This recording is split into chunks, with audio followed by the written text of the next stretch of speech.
longest time now, I think the most common thing that I read when people are new to the Helix, if people are asking for advice, is I see people saying try third-party IRs, or the stock cabs kind of suck. I think particularly for metal, people oftentimes don't get on with the stock cabs massively well. Let me know in the comments if you do use stock cabs. I think there are good results to be had in there, but I think maybe they're not right on the surface. So the first thing to say is that since the SVT suite, which Line 6 did, they've had this new technology for capturing IRs, and Metallurgy actually has an entirely new cab system using this new technology. Not only is it freshly shot IRs, I imagine with the same cabs as the stock cabs, but still freshly shot, but you can also position the mic around the cone. This is how I would show you that. And you can also set the axis. But what I wanted to do for this test is just to put the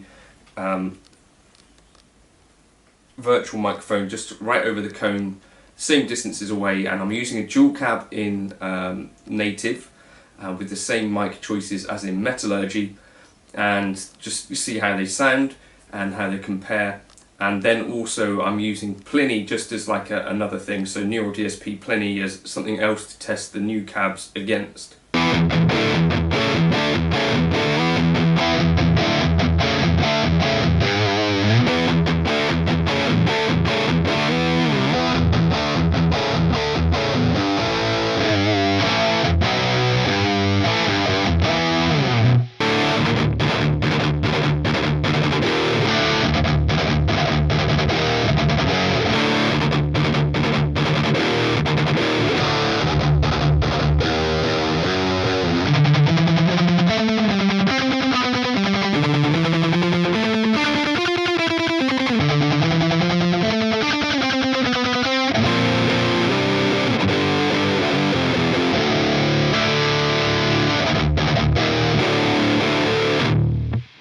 And now, in my opinion, what I'm hearing is that the Metallurgy cabs have more low end, I think a sort of less fuzzy mid, and I think overall is like a bit of a tighter sound for kind of the chuggy, metally stuff. I think actually they do sound different enough that I think it's worth saying that these cabs might be worth a look for metal focused guys. All I'm doing is just running native and then running modern after it with the cab section, because you can turn off all the other cabs.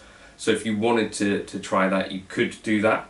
I think Jason Tadidis has done a more in-depth video on this, but I just wanted to just throw those samples together and see how they sounded, and I think the answer is there is a substantial difference there. I think between the three, if I had to choose the stock cab, so we're using the California V30 cab between both native and Metallurgy, with a 57 and a condenser 47 on the other side. Or is it FET? I don't remember. Anyway, and in Plini I'm using two equivalent microphones on the third cab, which I think would probably be some sort of PV cab. But in any case, I felt like the Metallurgy cab, to me, sounded most appropriate of the lot, and I think sat in the mix really well. So the Plini had an even bigger lower end, but I felt like it was a little bit overpowering in some ways. So that's that test. Let me know if that was at all useful, interesting. Let me know which you preferred. Let me know if you use stock cabs and get on with them. Or let me know also if you'd like to see this cab technology taken into Helix. I guess if we make enough noise about this sort of thing, who knows. Actually, the stock cabs are probably the only thing which has not really been overhauled on the Helix in the entire time that it's been around. So that's the cab section has remained sort of untouched since about 2015. I think that's right. You think of any other bits and pieces that haven't changed since then on the Helix? I'm not sure I can.